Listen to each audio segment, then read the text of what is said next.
சுவிசேஷம். இந்த நாளுக்குரிய தேவ வார்த்தை.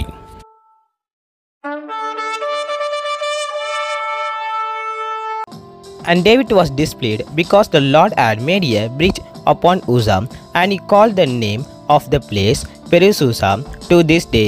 2 Samuel 6:8. యెహోవా ఉజ్జాకు ప్రాణోపద్రవము కలుగజేయగా దావీదు వ్యాకులపడి ఆ స్థలమునకు ఫెరీజ్ ఉజ్జా అను పేరు పెట్టెను. సమూయేలు 2వ గ్రంథం 6వ అధ్యాయం 8వ వాక్యం.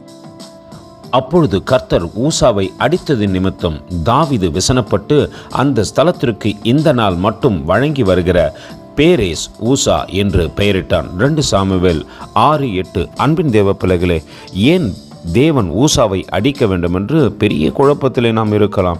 சின்ன காரியத்தை புரிந்து கொள்வோம். நியமிக்கப்படாத மனுஷன் கடந்து வந்து தேவ சமூகத்தில் செயல்படுவானால் நிச்சயமாய் தேவன் அடிப்பார். தேவனுடைய வார்த்தை வல்லமை உள்ளது. அந்த வார்த்தையை சுமக்கின்ற உடன்படிக்கை பெட்டியை துணிகரம் கொண்டு ஊசா தொட்டபடியினால் தேவன் அடித்தார். நியமிக்கப்பட்டவர்கள் வேறு என்பதை நீங்கள் வேதத்தில் வாசித்து தெரிந்து கொள்ளுங்கள். கர்த்தர் தாமே உங்களை ஆசீர்வதிப்பாராக. ஆமென். எங்களோடு கூட இணைந்து ஊழியம் செய்ய விரும்பினால் இந்த வார்த்தைகளை மற்றவர்களுக்கும் பகிர்ந்து கொடுங்கள். இது ராஜ்யத்தின் சுவிசேஷம். Thank you for watching. God bless you.